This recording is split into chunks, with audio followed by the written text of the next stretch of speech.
എടാ കല്യാണത്തിന് കല്യാണ പയ്യൻ പിന്മാറിയെന്ന് പറഞ്ഞിട്ട് നിനക്ക് വിശ്വാസം വരുന്നില്ലേ? എടാ ഇക്കണ്ട ചാനലല്ല അത് ആഘോഷിച്ചല്ല. എടാ കല്യാണത്തിന് പിന്മാറി ഒരു പെൺകുട്ടിയുടെ പ്രതീക്ഷ തകർത്ത ദിലീപായിരുന്നല്ലോ ചാനലുകാരുടെ പ്രധാന ഇര. അല്ല, നിന്റെ സ്വപ്നത്തിലെ കല്യാണ പയ്യൻ ദിലീപായിരുന്നോ അതോ മറ്റാരെങ്കിലും ആയിരുന്നോ? അത് അവൻ തന്നെയായിരുന്നു. അവളുടെ കഴുത്തിലും അവൻ താലി കെട്ടുന്നത് ഞാൻ വ്യക്തമായിട്ട് കണ്ടതാ. ഇനി അവൻ മനസ്സ് മാറി തിരിച്ചു വരുമോ? എടാ ഗുരുവൻ കല്യാണം കഴിക്കുന്നത് അവന്റെ പെണ്ണുമായിട്ട് മനസ്സമാധാനത്തോടെ ജീവിക്കാനാ, അല്ലാതെ ജീവിതം പണയം വെക്കാനല്ല. അവന് ഇത്രയെങ്കിലും ബുദ്ധി ഉണ്ടെങ്കിൽ അവനെടുത്ത തീരുമാനത്തിൽ നാമ മാറില്ല. കാർത്തികയുടെ സ്വഭാവം എനിക്കറിയാം. അവൾക്ക് വിവാഹത്തോട് വലിയ താല്പര്യമൊന്നുമില്ല. ഇനിയിപ്പോ ദിലീപ് മനസ്സ് മാറ്റിയാലും അവള് കല്യാണത്തിന് സമ്മതിക്കാൻ പോകുന്നില്ല. പിന്നെ നിനക്കെന്താ എത്ര പ്രശ്നം? എന്നാലും സ്വപ്നത്തിൽ അങ്ങനെ ഒരു കാഴ്ച കണ്ടല്ലോടാ. അങ്ങനെ സ്വപ്നത്തിൽ നമ്മൾ എന്തെല്ലാം കാഴ്ചകൾ കാണുന്നു. എന്റെ ജീവിതത്തിൽ ഇന്ന് വരെ ഞാൻ കണ്ട സ്വപ്നങ്ങളൊന്നും നടന്നിട്ടില്ല. ഇപ്പൊ നടക്കുന്ന ഒരു കാര്യം ഞാൻ പറയാം. അത്യാവശ്യം നല്ല തണുപ്പുണ്ട്, സുഖമായിട്ട് കിടന്ന് ഉറങ്ങാൻ നോക്കും. ഈടാ കിടന്ന് ഉറങ്ങാൻ നോക്കണക്കെ. ഇനി കിടന്നാലും ഉറക്കം വരില്ല. ഇപ്പൊ ഒരു 3-3:30 കാണും. നമുക്ക് ഇറങ്ങി നടന്നാലോ? ഏതെങ്കിലും ഒരു തട്ടുകട തുറന്നു കാണും. എന്തിനാണ് വെറുതെ ആൾക്കാർ നിന്നെ തിരിച്ചറിയുന്നത്? നിനക്ക് വേണമെങ്കിൽ കട്ടമിട്ട് തരാൻ ഞാൻ. അനാവശ്യമായിട്ട് എന്തായാലും പുറത്തിറങ്ങണ്ട. കണ്ടത് സ്വപ്നമാണെങ്കിലും ഒരുത്തിന്റെ താലി അവളുടെ കഴുത്തിൽ വീഴുന്നത് എനിക്ക് സഹിക്കാൻ കഴിയില്ല. അതെ ചേച്ചി, 3:30 മണിയായി, എഴുന്നേക്ക്. ഇത്ര നേരത്തെ വേണോ കല്യാണി? വേണം, അതുകൊണ്ടല്ലേ അലാറം വെച്ചേ. എന്താ ഇനിയും ചേച്ചിക്ക് ഉറങ്ങണോ? എന്നാ ഞാൻ പോയി കുളിച്ചിട്ട് വരാം. വേണ്ട, ഉണർന്നല്ലോ. ഇന്നലെ നമ്മള് ഒരുപാട് നേരം സംസാരിച്ചു, എന്നിട്ടാ ഉറക്കത്തിലേക്ക് പോയത്. എനിക്കാണെങ്കിൽ കൃത്യമായിട്ട് ഉറക്കം കിട്ടിയില്ലെങ്കിൽ ഭയങ്കര ക്ഷീണോ. എത്ര ക്ഷീണം ഉണ്ടെങ്കിലും കതിർമണ്ഡപത്തിലിരുന്ന് ഉറങ്ങിയേക്കരുത്, പറഞ്ഞേക്കാം. ഇന്നത്തെ ദിവസം പതിവിലും തെളിച്ചോണ്ടാവണം. കല്യാണ പെണ്ണിനെ കണ്ടിട്ടേ മറ്റുള്ളവരുടെ കണ്ണ് തള്ളണം. അതിന് കണ്ണു തള്ളാനായിട്ട് കാഴ്ചക്കാര് കുറവല്ലേ, ആരും വരുന്നില്ലല്ലോ. അവിടുന്ന് ദിലീപേട്ടനും അമ്മയും കൂട്ടുകാരും മാത്രമേ ഉള്ളൂ. ഇവിടുന്ന് അങ്ങനെയാണല്ലോ. എന്നാലും വീഡിയോ ഒക്കെ എടുക്കുന്നില്ലേ കാർത്തിച്ചി? എന്നെങ്കിലും അതൊക്കെ ഇട്ട് കാണുമ്പോ കല്യാണ പെണ്ണിനെ കണ്ടിട്ട് കല്യാണ പെണ്ണിന് ഒരു സന്തോഷമൊക്കെ തോന്നണ്ടേ? അതുപോലെ തന്നെ കല്യാണ ചെക്കനും. ദിലീപേട്ടൻ ഇപ്പൊ ഉണർന്ന് കാണുമോ എന്തോ? വിളിക്കണമെങ്കിൽ വിളിച്ചു നോക്ക്. അത് വേണ്ട, അവിടെ കൂട്ടുകാരൊക്കെ മുന്നിലും പിന്നിലൊക്കെ ഉണ്ടല്ലോ. കുളിച്ചിട്ട് വാ, അപ്പോഴേക്കും ഞാനൊരു കോഫി ഇട്ടോണ്ട് വരാം. അപ്പൊ പിന്നെ ഒന്ന് ഫ്രഷ് ആയിക്കോളൂ. പഴയതുപോലെ വലിയ ഒരുക്കമൊന്നും വേണ്ട. അച്ഛനില്ലാത്തതുകൊണ്ട് എത്ര ഒരുങ്ങിയാലും ആ സങ്കടം മുഖത്തുണ്ടാവും. ഇനി എങ്ങനെയെങ്കിലും കാർത്തികയുടെ കരുത്തിൽ താലി കെട്ടണം. അവളെ കൂട്ടിക്കൊണ്ടുവരണം. ഈ സംഭവം അറിയുന്നതോടെ ചാലിയാരിവിടെ വരുമല്ലോ. നീ നിന്റെ കാർത്തുമൊക്കെ ഇപ്പൊ സോഷ്യൽ മീഡിയയിലെ നോട്ടപ്പുള്ളികളല്ലേ. കുപ്രസിദ്ധനായ ഒരുത്തന ഞങ്ങൾ പ്രശസ്തരാക്കിയത്. ഇത്രയും പ്രതിസന്ധിയിലും കാർത്തിക ഏറ്റെടുത്ത് നിനക്ക് നല്ല മൈലേജ് അവര് തരാൻ പോകുന്നത്. എത്ര മൈലേജ് തന്നാലും എത്ര പ്രശസ്തിയും പണവും ഉണ്ടായാലും എന്റെ അച്ഛൻ എനിക്ക് തിരിച്ചിട്ടില്ലല്ലോ. ആൾ പോയത് തന്നെയാ. ജീവിതത്തിൽ നമ്മുടെ അസറ്റ് എന്ന് പറയുന്നത് നമ്മുടെ അച്ഛനമ്മയും തന്നെയാ. അത് വിവാഹം കഴിഞ്ഞ പലരും സമ്മതിക്കുന്ന കാര്യമാണ്. അവർക്കൊപ്പമുള്ള ജീവിതത്തിന്റെ അത്രയും നല്ല ജീവിതം പിന്നീട് പലർക്കും കിട്ടിയിട്ടില്ല. പക്ഷെ നിന്റെ ജീവിതം അങ്ങനെ ആയിരിക്കില്ല. ലൈഫിൽ ഒരുപാട് അനുഭവമുള്ള പെൺകുട്ടിയാണ് നീ വിവാഹം കഴിക്കാൻ പോകുന്നത്. അതുകൊണ്ട് കിരണിന്റെയും കല്യാണിയുടെയും പോലെ സുന്ദരമായിരിക്കും നിന്റെ ജീവിതവും.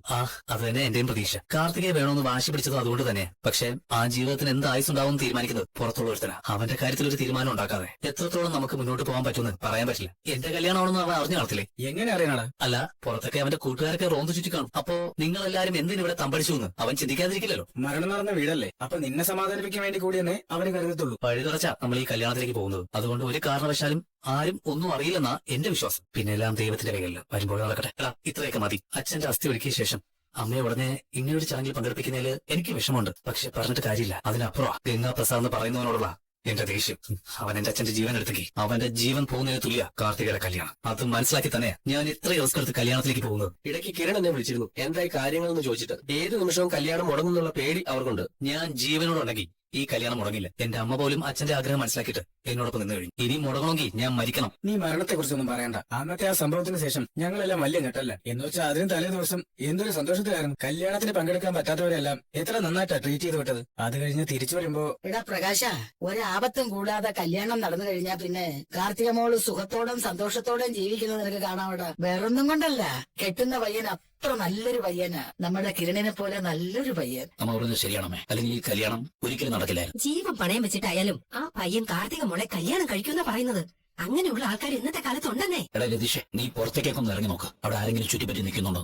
അങ്ങനെ ആരും ഇല്ല. അല്ലെങ്കിൽ തന്നെ ഇന്ന് കല്യാണമാണെന്ന് ആർക്കും അറിയത്തില്ലല്ലോ. ഇത്തവണ പോലീസ് പ്രൊട്ടക്ഷൻ പോലും പറഞ്ഞിട്ടില്ല. കാരണം ഇനി പോലീസുകാരോട് പറഞ്ഞിട്ട് അതാരും അറിയണ്ടെന്നാ കിരൺ സാർ പറഞ്ഞത്. അച്ഛൻ വിഷമിക്കണ്ട. അവനെങ്ങാനോ പരിസരത്ത് വന്നാ അവന്റെ നെഞ്ച് ഞാൻ കുത്തി കയറും. ഞാൻ നല്ല മൂർച്ചയുള്ള കടാലയം കൊണ്ടാ നടക്കുന്നത്. അച്ഛനോട് ഞാൻ ഇങ്ങോട്ട് വന്നപ്പോ പറഞ്ഞിരുന്നില്ല.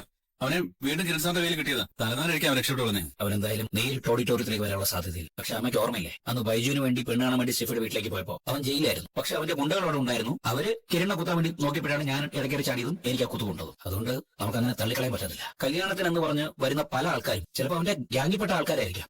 അതിന് കല്യാണം ആരോടും പറഞ്ഞിട്ടില്ലല്ലോടാ. അതെ, അയൽവക്കാർക്കും അറിഞ്ഞൂടാ ഇന്ന് ഇവിടുത്തെ കല്യാണമാണെന്ന്. പിന്നെ കല്യാണം മുടങ്ങിയത് പരസ്യപ്പെടുത്തിയതുമാണ്. കാർത്തിക മോള് കല്യാണം കഴിഞ്ഞ് സുഖമായിട്ട് പോകുന്നത് വരെ ഒരു മനസ്സമാധാനം ഇല്ലമ്മേ. പോയി കഴിഞ്ഞ സമാധാനം കിട്ടുമോ?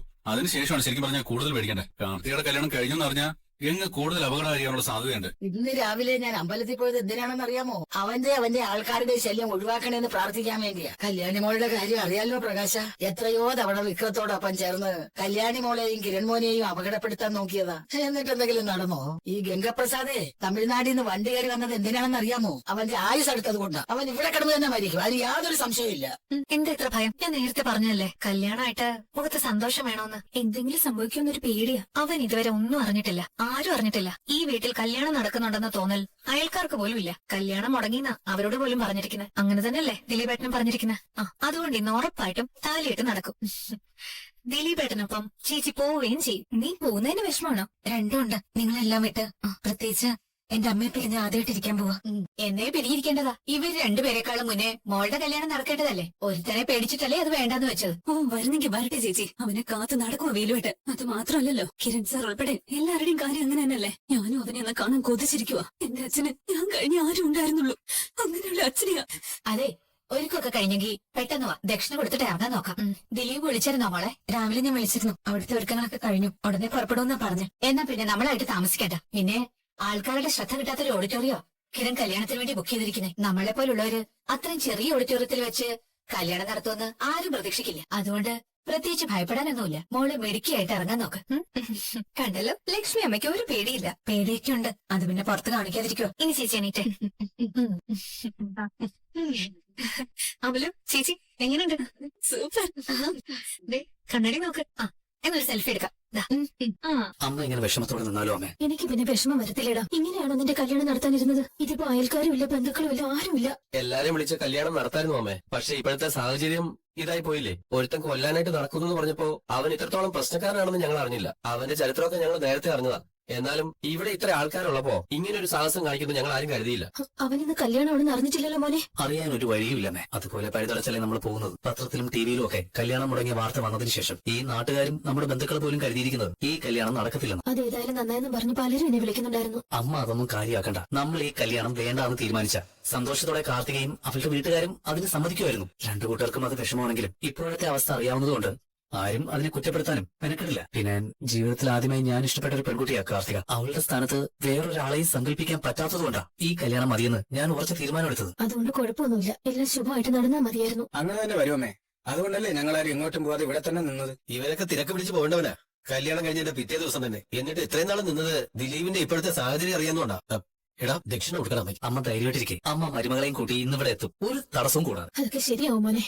പക്ഷേ ഇനി അങ്ങോട്ടുള്ള ജീവിതം അത്ര സുഖകരമൊന്നുമല്ല. ഇതുവരെ എല്ലാവരുടെ കണ്ണിലും പൊടിയിട്ടു. ഗംഗാപ്രസാദ് ഒന്നും അറിഞ്ഞിട്ടില്ല. പക്ഷേ ഇന്നത്തെ ദിവസത്തിന് ശേഷം നീയും കാർത്തിക ഒന്നിച്ച് താമസം തുടങ്ങിയെന്ന് എല്ലാരും അറിയില്ലേ. അതുകൊണ്ട് കല്യാണം കഴിഞ്ഞ ശേഷം നിങ്ങൾ പുറത്തോട്ട് പോയി കഴിഞ്ഞാ ഒരു സമാധാനം ഉണ്ടാവില്ല. ഇങ്ങനെയൊക്കെ ചിന്തിച്ചാൽ ജീവിക്കാൻ പറ്റില്ലമ്മേ. അച്ഛന്റെ മരണം കഴിഞ്ഞിട്ട് ഇത്രയും ദിവസമായി ഇതുവരെ ഒരുത്തനെയും പിടിക്കാൻ പറ്റിയിട്ടില്ല. അതിപ്പോഴൊന്നും അല്ലല്ലോ അമ്മേ. അവൻ എത്രയോ നാളായിട്ട് എന്തെല്ലാം ചെയ്യുന്നു. കാട്ടിനകത്ത് ചെന്നിട്ട് അവന്റെ ജീവൻ നിലനിർത്തി അവരുടെ ജീവൻ എടുത്തിട്ടാ അവൻ പോകുന്നത്. ഓരോരുത്തർക്കും ഓരോ ജോലിയില്ലേ അമ്മേ. അവന്റെ ജോലി ഇതാ, ആൾക്കാരെ തല്ലുക, കൊല്ലുക. അല്ല, പോയിന്റെ കാർ ഇതുവരെ എത്തിയില്ലല്ലോ മോനെ. ഉടനെ വരും. അതിനകത്ത് പൂക്കളൊന്നും വെക്കേണ്ടെന്ന് ഞാൻ പ്രത്യേകം പറഞ്ഞിട്ടുണ്ട്. കല്യാണ പാർട്ടി സഞ്ചരിക്കുന്ന കാറാണെന്ന് തോന്നരുത്. നിങ്ങൾ കാര്യമായിട്ടൊന്നും കഴിച്ചില്ലല്ലോ മക്കളെ. അവിടെയെല്ലാം ഒരുക്കിയിട്ടുണ്ടെന്നാ കിരൺ പറഞ്ഞത്. അതുകൊണ്ട് അവര് ചായയും വേണേ മതി എന്ന് പറഞ്ഞത്. ഇപ്പൊ ആഹാരമല്ലല്ലോ പ്രശ്നം. ആദ്യം താലിയിട്ട് നടക്കട്ടെ. ഇതൊക്കെയാണെങ്കിലും കല്യാണം കഴിയുന്നവരെ നമ്മൾ ഓഡിറ്റോറിയത്തിന് പുറത്ത് തന്നെ ഉണ്ടാവണം. ആരെങ്കിലും അവിടെ വീക്ഷിക്കുന്നുണ്ടോ നോക്കണം. ഓഡിറ്റോറിയം ഉള്ളില്ല, ചെറിയ ഓഡിറ്റോറിയം എങ്കിലും ഒന്നും പറയാൻ പറ്റത്തില്ല. ഒരു വീടിനകത്ത് നുഴഞ്ഞു കയറി ആ വീട്ടിലുള്ളവരുടെ സംഭാഷണം പിടിക്കാനുള്ള ഉപകരണം വെച്ചിട്ട് പോകുന്നവനാ ആ ഗംഗാപ്രസാദ്. അങ്ങനെയാണെങ്കിൽ അവൻ എവിടെ ഇരുന്നാലും നമ്മുടെ സംഭാഷണം അവന് കേൾക്കാൻ പറ്റും. കിരൺ സാർ അവിടേക്ക് ഒരു റൗണ്ട് അടിക്കാൻ പോയല്ലോ. അതുകൊണ്ടാണ് ഇന്നത്തെ ദിവസം നമുക്ക് എല്ലാവർക്കും ഇതിന്റെ മേൽനോട്ടം തന്നിരിക്കുന്നത്. സാറിങ്ങനെ റൗണ്ട് ചുറ്റി നടക്കത്തേ ഉള്ളൂ, മുഹൂർത്തം കഴിയുന്നവരെയും. അമ്മ ഇവര് തന്നിട്ട് പോവാ. ചെറുക്കരിപ്പോ പുറപ്പെട്ടാണ്. അയ്യോ, നീ ബഹളം വയ്ക്കാതെ. മുഹൂർത്തത്തിന് ഇനി സമയം കിടക്കുമല്ലേ.